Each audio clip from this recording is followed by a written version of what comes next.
Hello friends, Shashi Agarwal channel के अंदर मैं doctor Shashi Agarwal welcome you all. आज का जो हमारा सब्जेक्ट है that is the introductory micro economics और यहाँ पे हम लोग टॉपिक करेंगे price elasticity of demand. We are going to cover the whole chapter in this video. This is the chapter 6. अगर आपको मेरा ये एफर्ट सही लगता है तो डू लाइक माय वीडियो, इसको शेयर कीजिए, कमेंट कीजिए और मेरे चैनल शशि अग्रवाल को सब्सक्राइब कीजिए। तो ये वीडियो जो है रेलेवेंट है for the student of +1 economics और also relevant for the student of +1 commerce. तो दिस इज माय ऐप जिसको आप गूगल प्ले स्टोर से डाउनलोड कर सकते हो।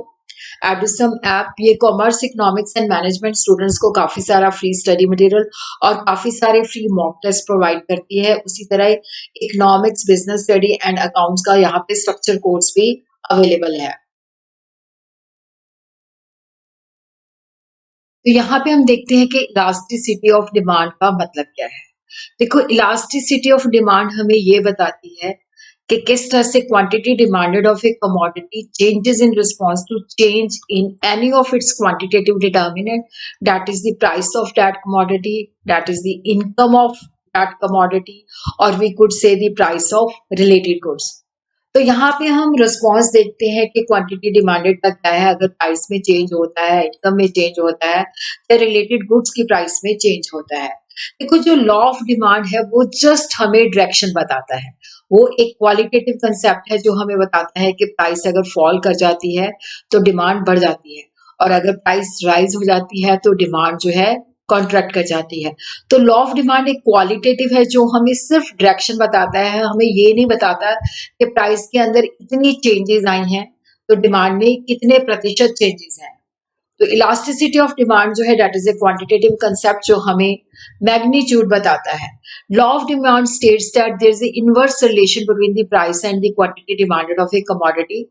ये हमें डायरेक्शन बताता है कि अगर प्राइस में ये तब्दीली होती है तो डिमांड में ये चेंजेस आती हैं। लॉ ऑफ डिमांड हमें डिग्री ऑफ चेंज नहीं बताता कि प्राइस में अगर इतनी चेंजेस है या इनकम में इतनी चेंजेस है तो डिमांड में ये चेंजेस है। तो जिसकी वजह से क्या है कि इलास्टिसिटी ऑफ डिमांड जो है that is a quantitative concept जिसके अंदर हम मैग्नीट्यूड भी जो है अंडरस्टैंड करते हैं। Elasticity of demand measure the changes in demand of a commodity in response to change in the price of the commodity. अगर उस कमोडिटी की प्राइस में कितने प्रतिशत चेंजेस आती हैं तो डिमांड में कितने प्रतिशत चेंजेस आती हैं, इनकम में इतनी चेंज आती है तो डिमांड में कितनी चेंजेस आती हैं, और रिलेटेड गुड्स की प्राइस में चेंजेस आती हैं तो डिमांड में कितनी चेंजेस आती हैं। तो Dooley has defined the elasticity of demand measure the responsiveness of the quantity demanded of a good to change in price, price of other goods and changes in consumers income.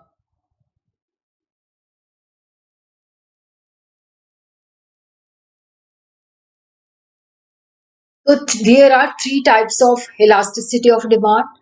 Price elasticity of demand. देखो, price elasticity क्या मतलब है कि when change in quantity demanded is made with regard to change in own price of the commodity, other things remaining the same. तो यहाँ पे हम देखते हैं कि जब डिमांड के अंदर जो चेंजेस आती है due to the change in own price of the commodity, that is known as a price elasticity. और इनकम इलास्टिसिटी के अंदर क्या होता है कि जब हम इनकम में चेंजेस आती है तो उसका डिमांड के अंदर कितना चेंज आता है। When changes in quantity demanded is measured with respect to change in income of the buyer, then it is called income elasticity of demand. Cross elasticity होता है कि जैसे quantity demanded of good Y as a changes in the price of good X, कि जब X good की price में changes आती है तो वाई की क्वांटिटी डिमांडेड में क्या चेंज आती है।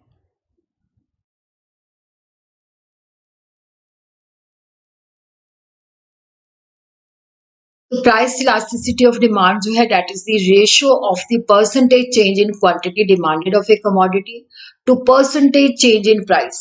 प्राइस इलास्टिसिटी के अंदर हम जो क्वांटिटी डिमांडेड में चेंज आती है उसकी अपनी प्राइस की वजह से क्या चेंज आती है।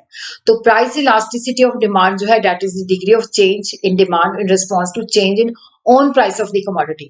अगर उसकी जो प्राइसेस में 15% चेंजेस आती हैं तो डिमांड में कितनी चेंजेस आती हैं, तो ये प्राइस इलास्टिसिटी जो है मेयर करती है। Elasticity of demand may be defined as the price change in the quantity demanded divided by the percentage change in the price. तो यहाँ पे हम देखते हैं कि जो बेसिकली क्या है कि यहाँ पे जब percentage change in quantity demanded divided by percentage change in price,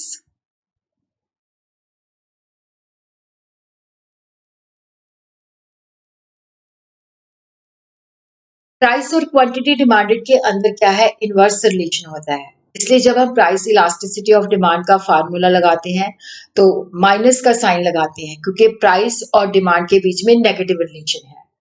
जैसे minus percentage change in quantity demanded divided by percentage change in price. तो ये है price elasticity, percentage change in quantity demanded divided by percentage change in price. तो यहाँ पे देखते हैं कि प्राइस जो है 5% फॉल कर गई है, लेकिन डिमांड हमारी 15% से एक्सटेंड हो गई है। तो यहाँ पे हमने इलास्टिसिटी ऑफ डिमांड जिसके आगे माइनस का साइन है, तो 15% डिवाइडेड बाय -5%, तो ये माइनस माइनस कट के पॉजिटिव हो जाएगा। तो यहाँ पे हमारी इलास्टिसिटी ऑफ डिमांड जो है 3i है, विच इज मोर देन 1।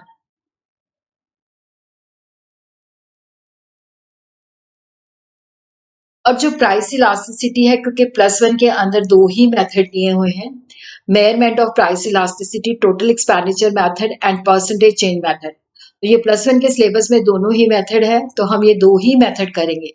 उसके बाद हम देखते हैं कि degree of the price elasticity of demand.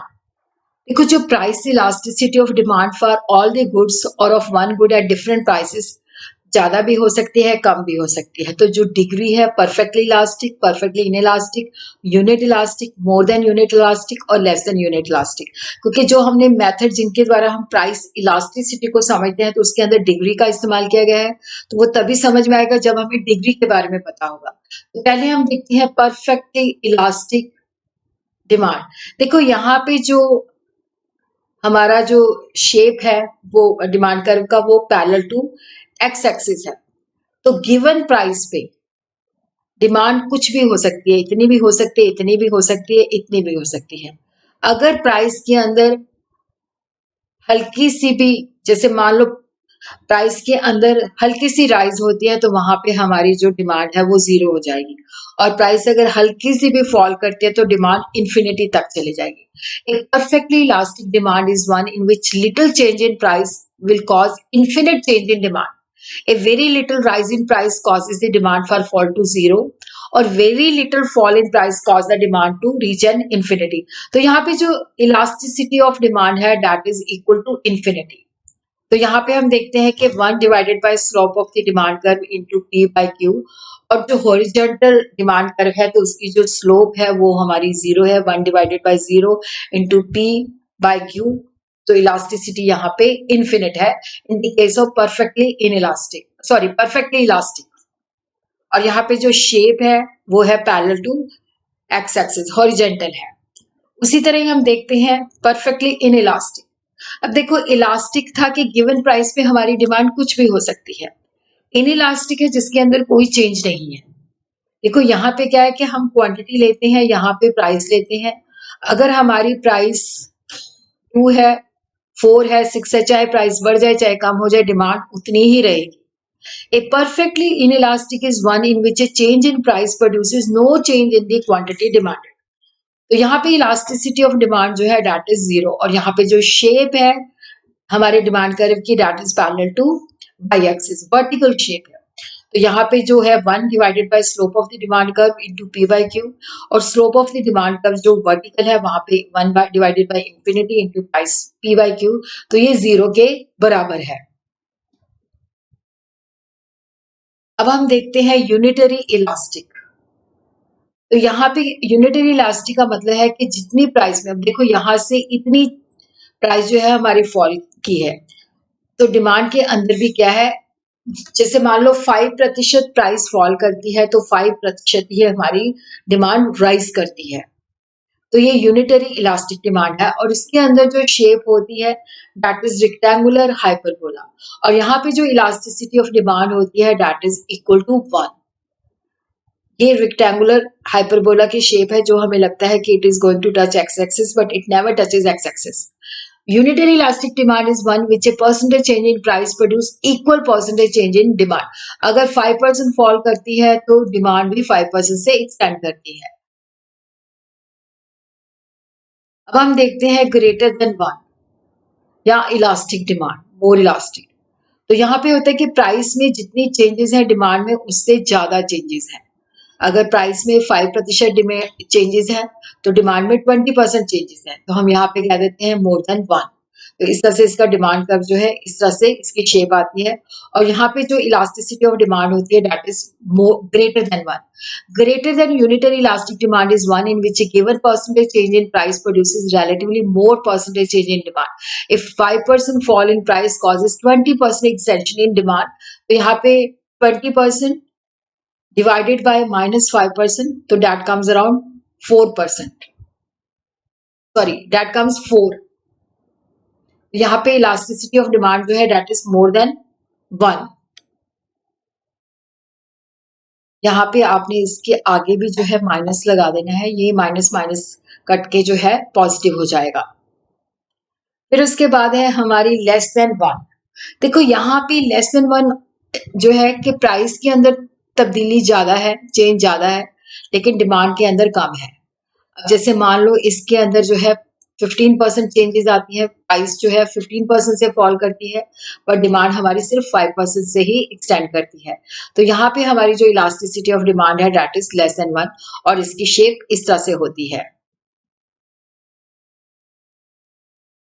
Now we will understand the measurement of. तो प्राइस इलास्टिसिटी जो है हमें बताती है ratio at which demand contract with a rise in price extend with a fall in price. तो price और quantity demanded के अंदर जो है इनवर्स रिलेशन होता है. प्राइस इलास्टिसिटी जो है change in quantity demanded divided by change in price, percentage change in price. और इसके आगे माइनस का साइन इस वजह से होता है क्योंकि जो डिमांड और जो बेसिकली प्राइस इनमें इनवर्स रिलेशन होता है. The price elasticity of demand is the degree of change in demand in response to change in its own price of the commodity. तो ये हमारे पास +1 के अंदर दो मेथड है, total expenditure method, percentage change method, जिसके द्वारा हम प्राइस इलास्टिसिटी को मेजर कर सकते हैं. तो फर्स्ट मेथड है इसके अंदर टोटल एक्सपेंडिचर मेथड, जिसको यूनिटी मेथड भी कहा जाता है, जिसको मार्शल ने डेवलप किया है. तो यहाँ पे जो टोटल एक्सपेंडिचर मेथड है हमें बताता है कि जब प्राइसेस के अंदर तब्दीली आती है तो टोटल एक्सपेंडिचर किस डायरेक्शन में जाता है. टोटल एक्सपेंडिचर का मतलब है प्राइस इनटू क्वांटिटी. जैसे मान लो प्राइस 5 है और मैंने 10 चीजें खरीदी है, तो टोटल एक्सपेंडिचर हो जाएगा 5 इंटू 10, 50.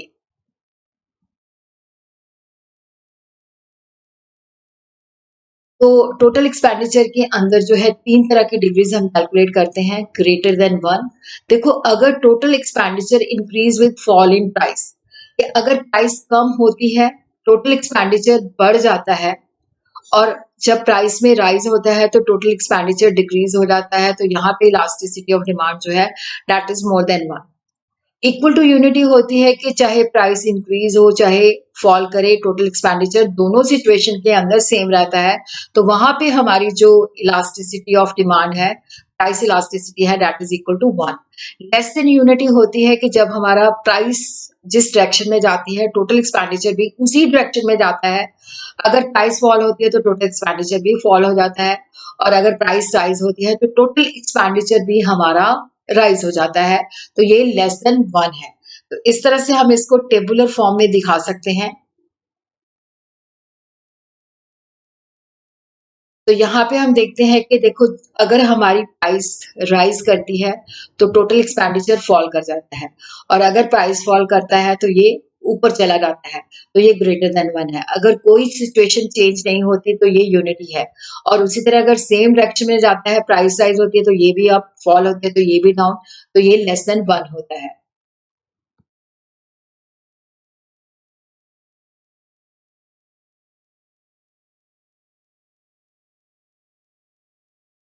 यहाँ पे हम देखते हैं.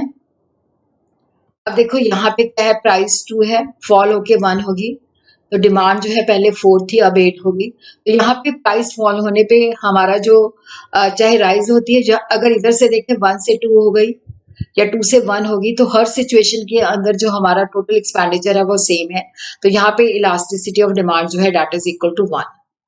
सेकेंड सिचुएशन के अंदर हम देखते हैं कि जैसे प्राइस 2 है, फॉल होके 1 हो गई, तो पहले हम 4 चीजों की डिमांड कर रहे थे, अब 10 चीजों की। तो यहाँ पे टोटल एक्सपेंडिचर हो जाएगा 4 इंटू 2 8, 10 इंटू 1 10। तो यहाँ पे हम देखते हैं कि पहले से हमारा टोटल एक्सपेंडिचर बढ़ गया है, प्राइस जो है फॉल हुई है, टोटल एक्सपेंडिचर बढ़ गया है। और उसी तरह अगर हम इधर से देखें कि पहले प्राइस 1 थी, अब प्राइस 2 हो गई है, तो हमारा टोटल एक्सपेंडिचर पहले से 10 से 8 हो गया है। तो यहाँ पे इलास्टिसिटी ऑफ डिमांड जो है दैट इज मोर देन 1, कि जब प्राइस और टोटल एक्सपेंडिचर ऑपोजिट डायरेक्शन में जाते हैं। अब हम देखते हैं कि यहाँ पे हमारी प्राइस 2 है और डिमांड है 3, टोटल एक्सपेंडिचर हमारा 6 है। जब प्राइस फॉल हो जाती है, तो जब हम 4 चीजें डिमांड करते हैं, टोटल एक्सपेंडिचर भी फॉल हो जाता है। तो यहाँ पे अगर हम उल्टे वे से देखते हैं कि प्राइस 1 से 2 हो जाती है, तो यहाँ पे हमारा टोटल एक्सपेंडिचर 4 से 6 हो जाता है। देखो, अगर टोटल एक्सपेंडिचर प्राइस के साथ सेम डायरेक्शन में जाता है, तो इलास्टिसिटी ऑफ डिमांड जो है दैट इज लेस देन 1।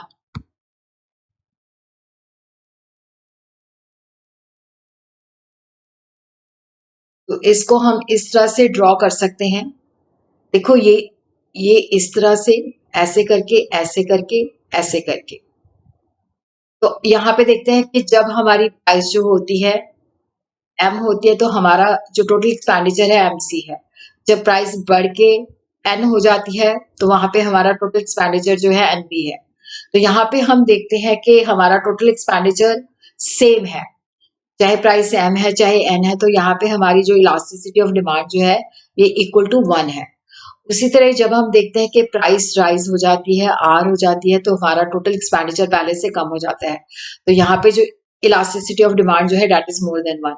उसी तरह जब प्राइस जो है फॉल हो जाती है पी, तो हमारा टोटल एक्सपेंडिचर पहले से कम हो जाता है।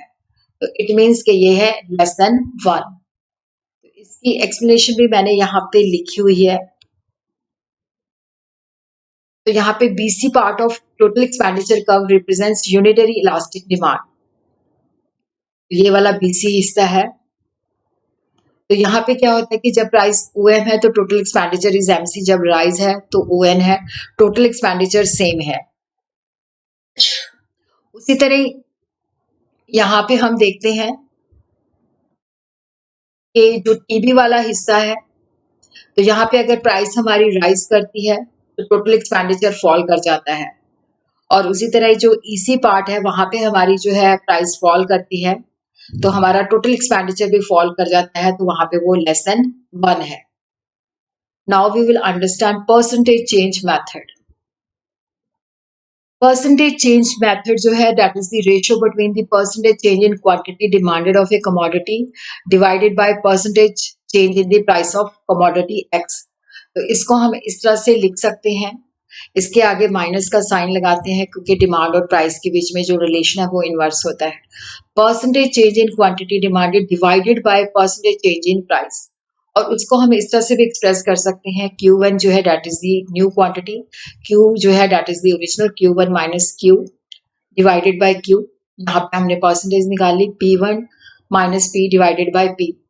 तो यहाँ पे हमने जो Q1 माइनस Q है ये डेल्टा Q हो जाएगा डिवाइडेड बाय Q, और उसी तरह P1 माइनस P जो है डेल्टा P अपॉन P। तो इस फार्मूले को हम इस तरह से लिख सकते हैं, delta minus delta Q divided by delta P into P by Q। P जो है that is the price, Q जो है that is the quantity, delta Q जो है that is the change in quantity, delta P जो है that is the change in price. तो इसके आगे हमने माइनस का साइन लगा देना है।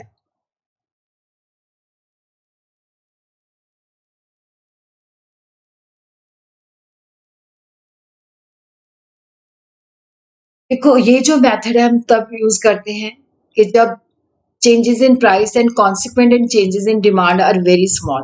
तो यहाँ पे हम इसका एक न्यूमेरिकल भी करते हैं। तो यहाँ पे हम देखते हैं कि जो प्राइस ऑफ आइसक्रीम है डेट इज 4, डिमांड जो है 1, प्राइस इज इक्वल टू 4, और जो Q है डेट इज इक्वल टू 1।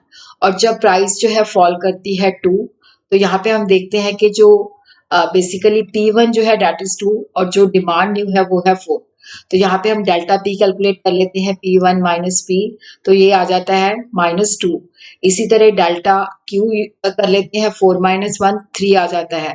और इलास्टिसिटी ऑफ डिमांड का हम फार्मूला लगा देते हैं माइनस, और यहाँ पे 4 डिवाइडेड बाय 1, ये जो है ओरिजिनल जो प्राइस है और ओरिजिनल जो डिमांड है। और यहाँ पे जो चेंज इन डिमांड है वो है 3, और चेंज इन प्राइस -2 है, माइनस माइनस कट जाता है, तो ये आ जाती है 2, यहाँ पे 2, तो ये आ जाती है 6 विच इज मोर देन 1। तो इस तरह से न्यूमेरिकल्स हमने कर लेने हैं।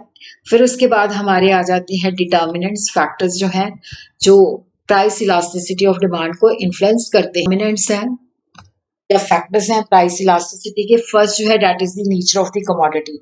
देखो जो नेसेसरी चीजें होती हैं जैसे नमक है, केरोसिन ऑयल है, माचिस है, टेक्स्ट बुक है, वेजिटेबल्स हैं, इनकी जो डिमांड होती है लेस इलास्टिक होती है। अगर प्राइस में ज्यादा तब्दीली आती है तो डिमांड में बहुत ज्यादा तब्दीली नहीं आती। जैसे कंफर्ट है, जैसे कि फैन है, कूलर है, तो इनमें मॉडरेट इलास्टिक होती हैं।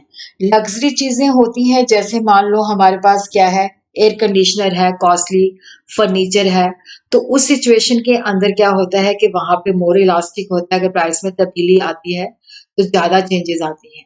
और उसी तरह अवेलेबिलिटी ऑफ सब्स्टिट्यूट, देखो जिन चीजों के सब्स्टिट्यूट्स अवेलेबल होते हैं वो मोर इलास्टिक होती हैं, पर जिन चीजों के सब्स्टिट्यूट अवेलेबल नहीं होते वो लेस इलास्टिक होते हैं। जैसे टी एंड कॉफी है, कॉफी एक्सपेंसिव है तो उसकी जगह पे हम टी को इस्तेमाल कर लेंगे। तो यहाँ पे क्या है कि देखो जो कमोडिटी जिनके सब्स्टिट्यूट्स होते हैं तो वो मोर इलास्टिक है, जिनके सब्स्टिट्यूट नहीं होते वो लेस इलास्टिक है। उसी तरह जो चीजें हम अलग अलग चीजों में, काफी सारी चीजों में इस्तेमाल कर सकते हैं, जैसे मिल्क है, कोयला है, इलेक्ट्रिसिटी है, तो वो मोर इलास्टिक। जैसे मिल्क है, अगर वो मिल्क जो है अगर सस्ता हो जाएगा तो उसको हम हर चीज में इस्तेमाल कर सकते हैं, महंगा है तो उसको कम। तो मिल्क जो है मोर इलास्टिक है। उसी तरह अगर उसका सिंगल यूज है तो वो लेस इलास्टिक है।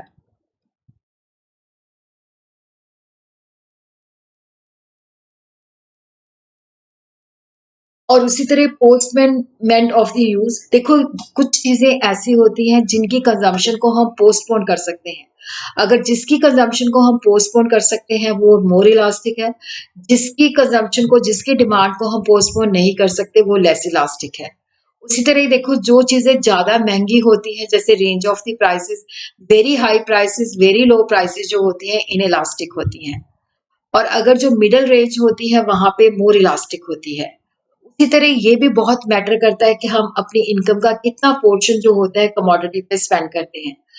जैसे कुछ वस्तुएं होती हैं जैसे न्यूज़पेपर है, टूथपेस्ट है, शेविंग क्रीम है, सॉल्ट है, इन पे हमारी इनकम का काफी कम हिस्सा जो है स्पेंड होता है, तो ये इनइलास्टिक होती हैं। उसी तरह जिन चीजों के ऊपर क्या होता है कि हमारी लार्ज मतलब काफी बल्क में खर्च होता है तो वो इलास्टिक होती है, जैसे कपड़े हैं। हैबिट्स, देखो जिन चीजों की हमें हैबिट होती है, हैबिचुएटेड होते हैं, जैसे कोई बंदा सिगरेट, लिकर, कॉफी के बिना नहीं रह सकता, तो उसकी जितनी मर्जी प्राइस हो वो उसको खरीदेगा ही खरीदेगा। तो जिन चीजों की हमें हैबिट हैबिट होती है, लत लग चुकी होती है, उनकी इनइलास्टिक होती है। और उसी तरह जिन चीजों की हैबिट नहीं होती वो मोर इलास्टिक होती है। उसी तरह टाइम का भी बहुत इंपॉर्टेंट रोल होता है। शॉर्ट पीरियड के अंदर लेस इलास्टिसिटी होती है, लॉन्गर के अंदर मोर इलास्टिसिटी होती है। ज्वाइंट डिमांड होती है, जैसे कई चीजें इकट्ठे मांगी जाती हैं, कार एंड पेट्रोल। तो अगर पेट्रोल राइज पेट्रोल की प्राइस बढ़ जाता है, तो अगर कार की डिमांड के अंदर कोई कमी नहीं आती तो बेसिकली क्या है कि पेट्रोल की के अंदर भी कोई कमी नहीं आएगी। उसी तरह जो ड्यूरेबल होती हैं इनकी, जैसे फ्रिज है, टीवी है, कार है, तो इनकी डिमांड इनइलास्टिक होती है, क्योंकि जब इनकी प्राइस फॉल कर जाती है तो नेचुरली जब हमारे पास है तो हम इसको ज्यादा बाय नहीं करते। और उसी तरह demand for soap, salt, match box है हाईली इनइलास्टिक होती हैं, पर टीवी, फ्रिज जो होते हैं मोर इलास्टिक होते हैं। उसी तरह इनकम लेवल, अगर बेसिकली वेल्दी लोग जो होते हैं जिनकी इनकम ज्यादा होती है, वेल टू डू क्लास होती है, वहां पे इनइलास्टिक डिमांड होती है। और जो पुअर सेक्शन के द्वारा कंज्यूम की जाती है उनकी जो डिमांड होती है मोर इलास्टिक होती है।